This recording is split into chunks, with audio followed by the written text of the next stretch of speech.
Hello, Fanatics. Welcome to True Crime Storytime with me, Cindy.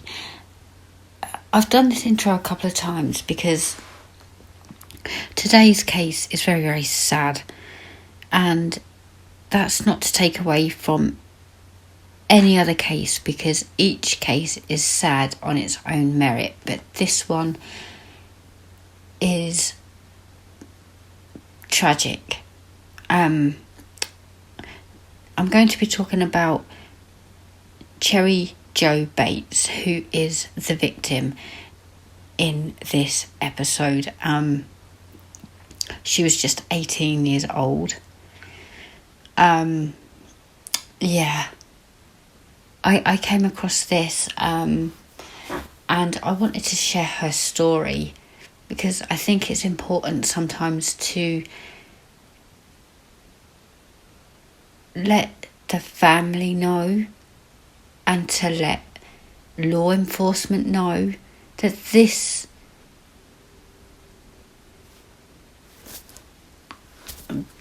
hasn't been forgotten. You can see I'm already attached. Okay. I am working on my mum's Buddha, that's what it's called. So please do grab a project. Come join me if you are very much into true crime. I would very much appreciate it. And as always, please do leave your thoughts and comments down below. Let's dive into Cheri's story because it's just sad. Okay. Cheri Josephine Bates was born in Omaha, Nebraska on February the 4th in 1948. She was the younger of two children born to Joseph and Irene Bates. The Bates family relocated to California in 1957, where her father found employment as a machinist. Cheri was a graduate of Ramona High School, where she had been a varsity cheerleader, active in the student government, and an honours student. Described as a, quote, sweet, outgoing girl, end quote, by acquaintances. She held aspirations to become a flight attendant. Following her graduation from Ramona High School, Cheri enrolled at the Riverside City College and found a part-time employment at the Riverside National Bank. Her savings plus wages from this part-time employment helped pay for a 1960 lime green Volkswagen Beetle, a vehicle she was proud to own. Cheri's parents divorced in 1965 and Cheri lived with her father. Her mother also lived in Riverside, and her brother Michael served in the United States Navy. On the morning of October 30th in 1966, Cheri and her father attended Mass at the St. Catherine of Alexandria Catholic Church before the two shared breakfast at a local restaurant. In the early afternoon, Cheri opted to visit the college library to both study and to work on a research paper. She is known to have twice phoned a close friend, Stephanie, at 3 p.m. and 3:45 p.m, asking whether she would like to accompany her to the library to study and retrieve books. Although on the occasion of her second phone call, her friend refused. Cheri is believed to have left her house to visit the library sometime between 4:30 and 5 p.m. Her father returned home in the evening to find a note taped to the family refrigerator reading, "Dad went to the RCC library." Shortly before Cheri left, she phoned a co-worker at the Riverside National Bank inquiring as to whether she had seen a term paper that Cheri had misplaced. When her co-worker replied that she had not, Cheri replied, quote, "Now I'll have to start all over on my note cards." End quote. A subsequent eyewitness report given to Riverside investigators indicated Cheri drove her Beetle in the direction of the library at approximately 6:10 p.m.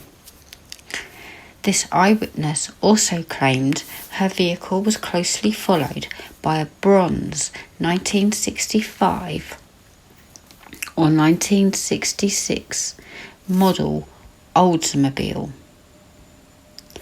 According to many eyewitnesses, Cheri studied in the library until the normal closing time of 9 p.m.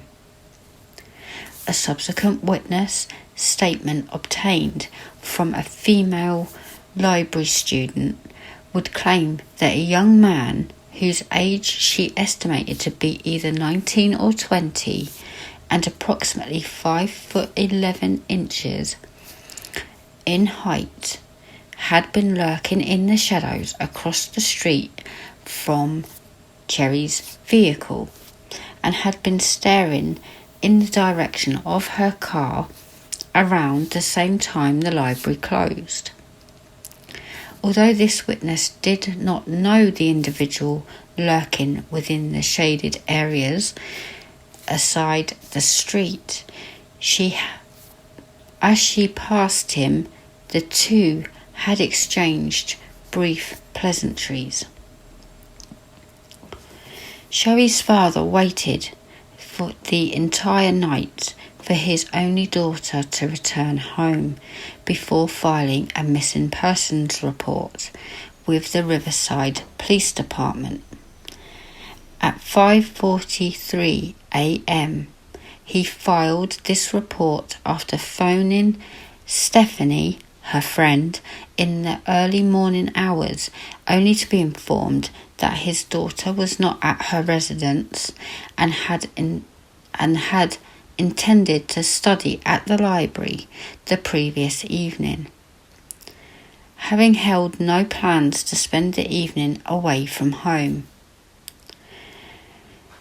At approximately 6:28 a.m. on the morning of October 31st, a groundskeeper discovered Cheri's body on the grounds of the campus.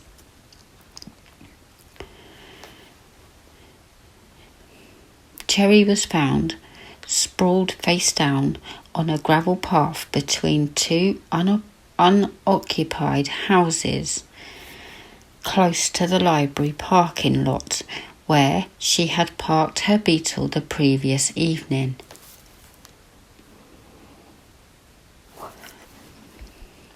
She was still dressed in a long-sleeve pale yellow print blouse and faded red trousers, and her woven straw bag containing both her identification and 56 cents lay alongside her body. Her clothing was undisturbed but was saturated in blood. She had been repeatedly stabbed in the chest and left shoulder and suffered several deep slash wounds to her face and neck. 10 feet from Cheri's body, investigators discovered a cheap, paint-splattered Timex brand wristwatch with a 7-inch circumference, along with a footprint of a shoe produced by Leavenworth prisoners, sold purely to military outlets. The shoe size was between 8 and 10 inches. Although only 5'3" in height, Cheri had been an athletic woman.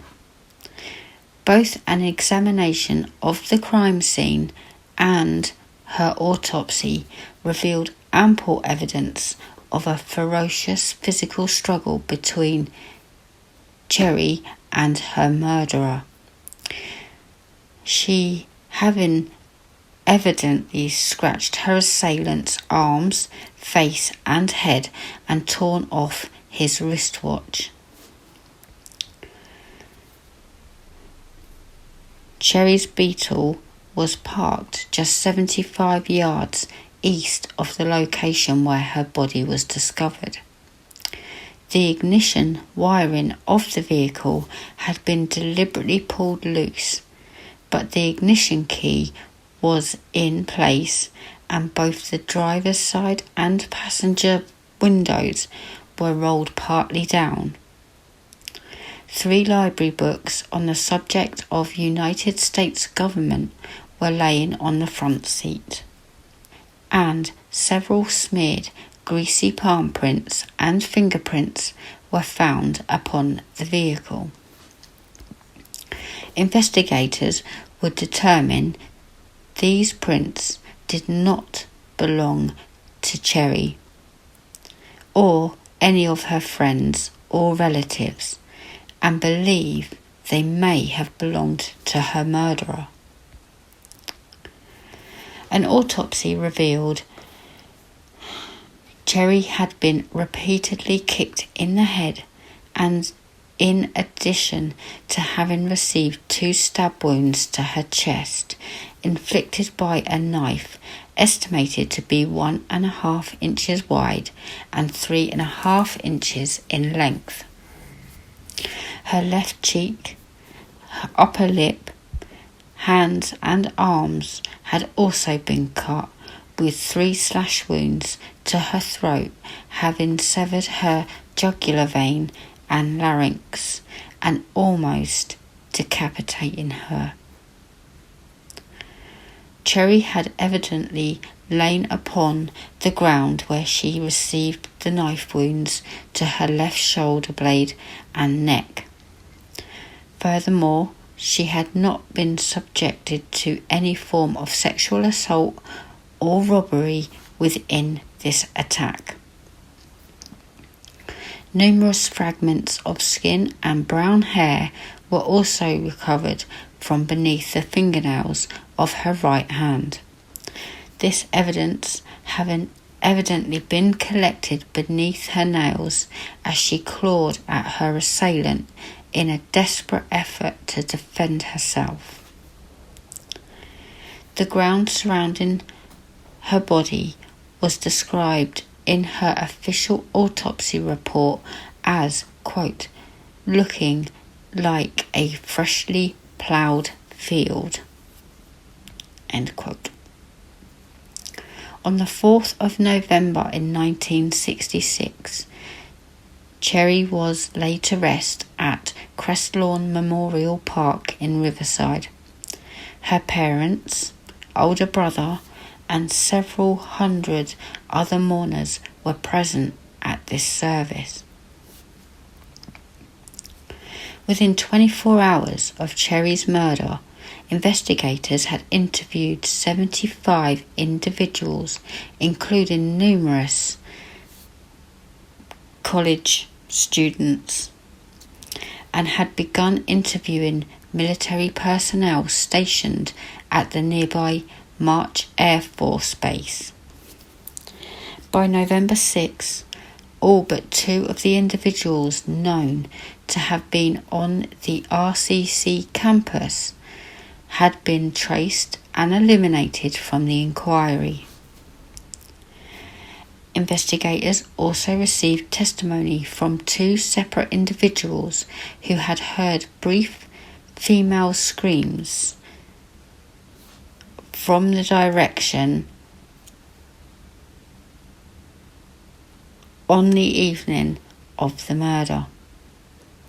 From this, plus the conclusion of the coroner, investigators determined Cheri had most likely been murdered at approximately 10:15 p.m. Investigations into her background could deduce no obvious motive for the killing and revealed nothing which could classify her as an obvious or typical target for any form of revenge or random non-sexual violence. Investigators theorized that Cheri's murder had likely disabled her vehicle before waiting for her to return from her studying within the college library on the night of her murder. They also believe the perpetrator likely surprised Cheri after she had repeatedly attempted to start her car before offering her assistance as an initial ruse to lure her from her vehicle before proceeding to attack her within a dimly lit section of Terracina Drive, partly shielded from the view of potential witnesses by domestic shrubbery. At the time of discovery, both windows of Cheri's Beetle were rolled down and the keys of her vehicle were still in the ignition, therefore meaning she likely had been forced from her vehicle to the scene of her murder while she stood aside or sat inside her vehicle. At the initiative of Riverside Police Department, Detective Sergeant David Bonine, a staged reenactment of Cheri's final hours studying within the library was conducted 9 days after her funeral in the hope of producing vital eyewitnesses. Present at this reenactment were 62 students, 2 librarians and 1 custodian who had actually been in the library on the evening of October 30th. All of whom sat or stood where they had actually been on the evening in question. All participants who owned a vehicle were asked to park their car precisely in the same spot it had been on the evening of the murder.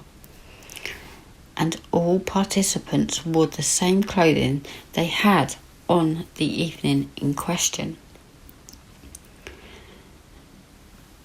This did bring forward numerous eyewitnesses, although no fruitful leads were gained. Nonetheless, several individuals stated they had seen a tan-grey Studebaker in the close vicinity of the campus on the evening of October 30th. Despite extensive appeals by both investigators and the local press, the owner of this vehicle was never traced. Quote, "He is obsessed and pathologically preoccupied with intense hatred against female figures. All the more so if he sees the young woman as attractive. because of his own unconscious feelings of inadequacy. He is not likely to act out his feelings sexually, but in fantasy. As a rule, the fantasy can take on aggressive aspects. I would like to emphasize that there is a real possibility that he can become homicidal again. End quote. That was an evaluation of the mindset of the murderer of Cheri Jo Bates, written by Chief Psychologist of Patton State Hospital in July 1967. 1 month after Cheri's murder, 2 identical type written letters arrived at Riverside Police Department headquarters and the editorial offices of the Riverside Press Enterprise. The author of these letters described a likely scenario as to how Cheri had been lured from her vehicle and subsequently murdered. This author described in detail how he had first disabled Cheri's car before allegedly watching her repeatedly attempt to switch the ignition until the vehicle battery had drained of power.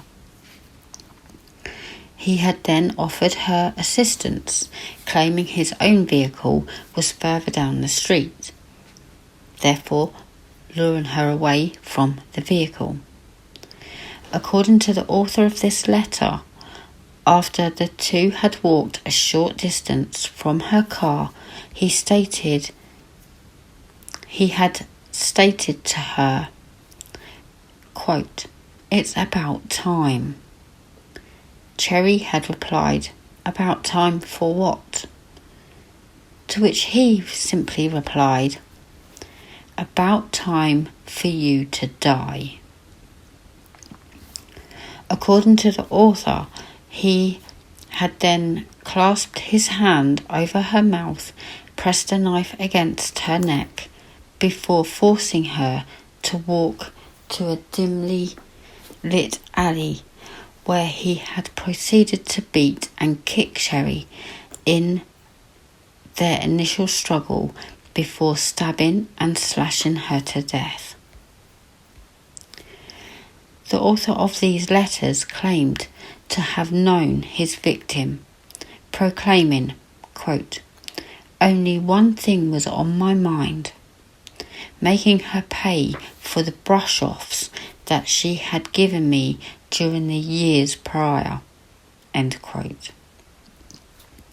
Due to the fact the letter included details of the murder which had not been released to the press, including the fact that the ignition coil and middle wire of the distributor of her vehicle had been disabled, investigators initially believed that the author of the letter may have been the actual murderer.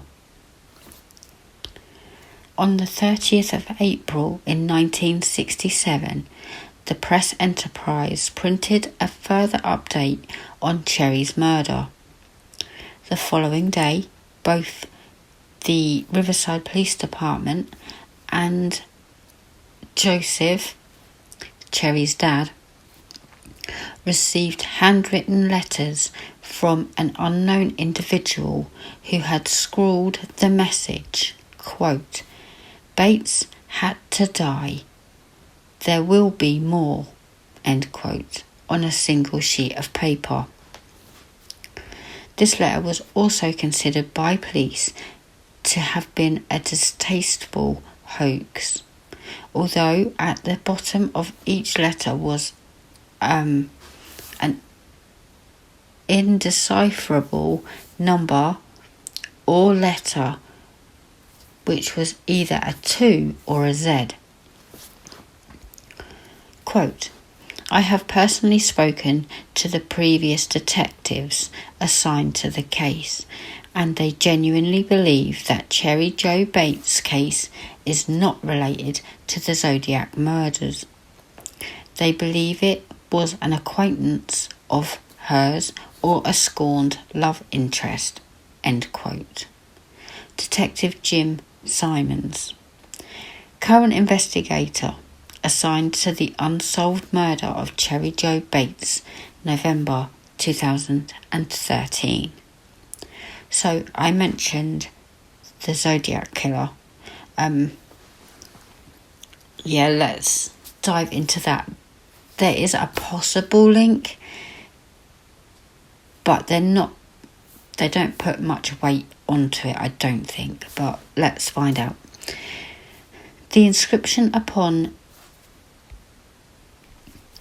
it had been hypothesized that Cheri may have been an early victim, perhaps the first victim, of an unidentified serial killer active in Northern California from the late 1960s to the early 1970s, known as the Zodiac Killer,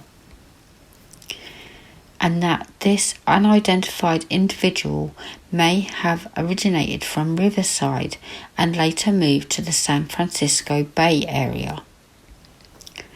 One of the potential clues supporting this theory was the discovery of a set of lowercase initials, RH, inscribed below a poem scratched into a desk at the campus.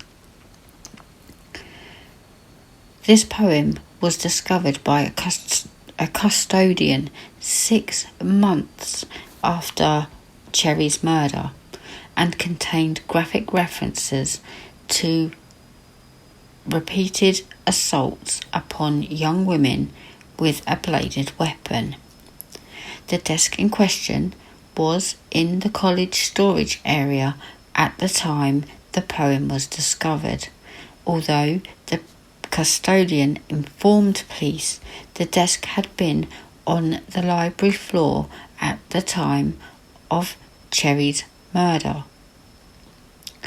Police photographed the inscription and added this piece of circumstantial evidence to the case file.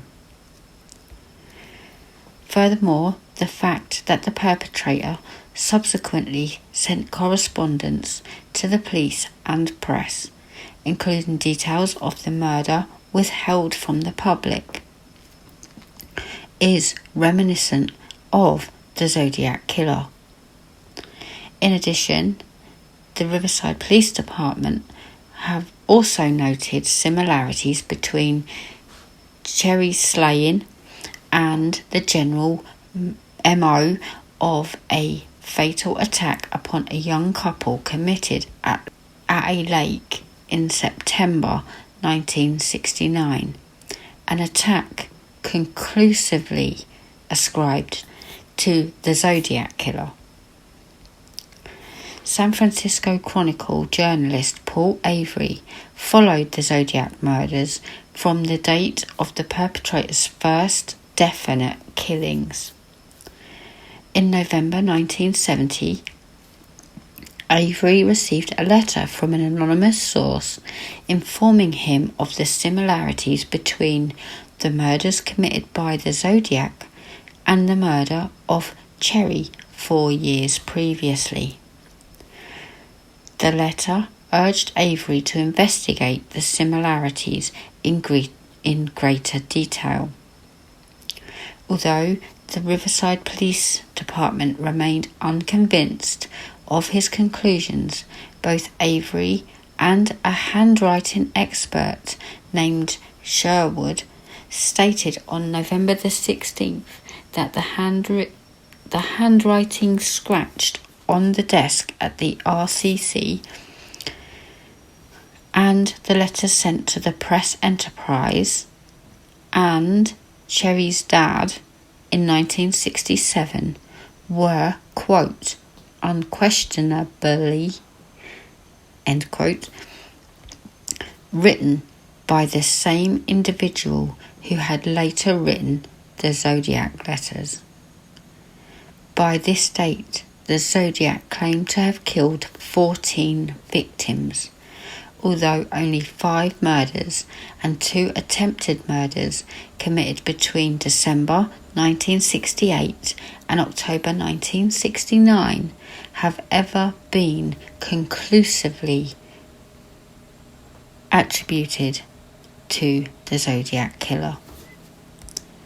In a letter dated March the 13th in 1971, the Zodiac Killer claimed to the Los Angeles Times that he was responsible for the murder of Cheri, stating, quote, "I do have to give the police credit for stumbling across my Riverside activity, but they were only finding the easy ones.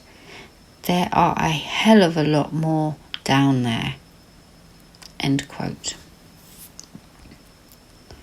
Former Los Angeles police investigator Steve Hodel, in his book Most Evil, has claimed that his father, George Hodel, was responsible for the murder of Cheri. This claim has been viewed with little credibility, not least because, among other cases, Hodel has also claimed that his father was the Zodiac Killer, the Lipstick Killer, and the perpetrator of the 1947 murder of Black Dahlia. He sounds a little unhinged, doesn't he? In August 2021, the Riverside Police Department Cold Case Unit published an update regarding the handwritten correspondence, stating that the author of the letters claiming responsibility for Cheri's murder had been identified by DNA in 2020 and had admitted writing the correspondence.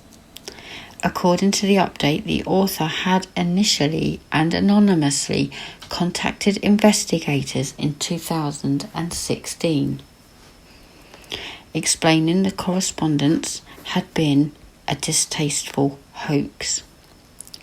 This individual expressed remorse and apologised for the hoax, saying that he had been a troubled teenager at the time and that he had written and mailed the letters as a means of seeking attention. In October 2021, a group of retired police officers, intelligence officers and journalists claimed to have solved Cheri's murder, which they claimed was linked to the Zodiac murders, and that the perpetrator in both cases was a man named Gary Francis. Among the evidence cited as the basis for their claims was the fact that Gary was a painter by profession, which would explain the paint splattering upon the Timex watch found at the crime scene, that he was receiving medical treatment at March Air Force Base for an accidental gunshot wound at around the time of Cheri's death, that this location was 15 minutes from the site of her murder, and that he had brown hair, which could be a match for that found under Cheri's fingernails. This theory was met with skepticism from the Riverside Police Department.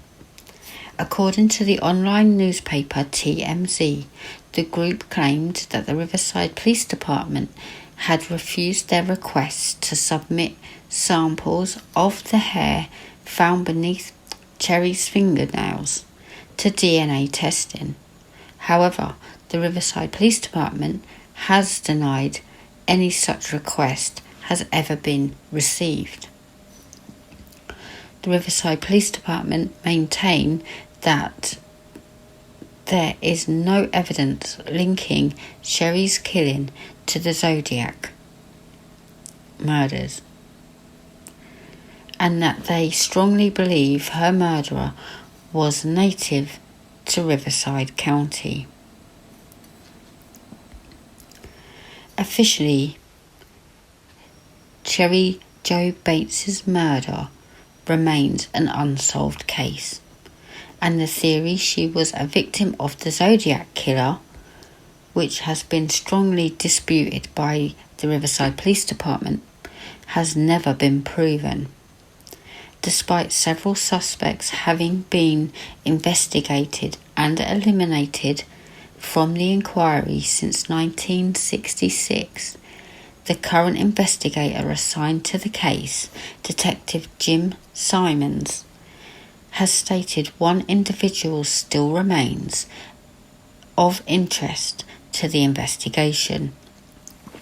Although because tests conducted upon the DNA of the hair and blood samples found at the crime scene did not match those of this suspect, insufficient physical evidence exists to link this individual to the crime. Investigators who conducted DNA profiling were, however, able to determine that her murderer was a Caucasian male. And there you go. So the case still remains unsolved after all this time. And it's nice to know they're still working on it, because there's been updates in 2021 that they're still trying to find answers to who took this young girl away from her friends, her family. But who knows? Who knows if we will ever get the answers. It's just so very, very sad. Not only was she taken from her friends and her family and her life taken away from her, it was so brutal. And she really did put up a fight. Oh, it's making me sad. Okay. So what do you think? Hearing all of the research that I've done on this case, is it linked to the Zodiac killer? Could the Zodiac killer, and we all know these serial killers start off and then they perfect over time. Was it someone who did turn some boy down? It's very puzzling. Let me know what you think down below, guys. Thank you so much for keeping me company.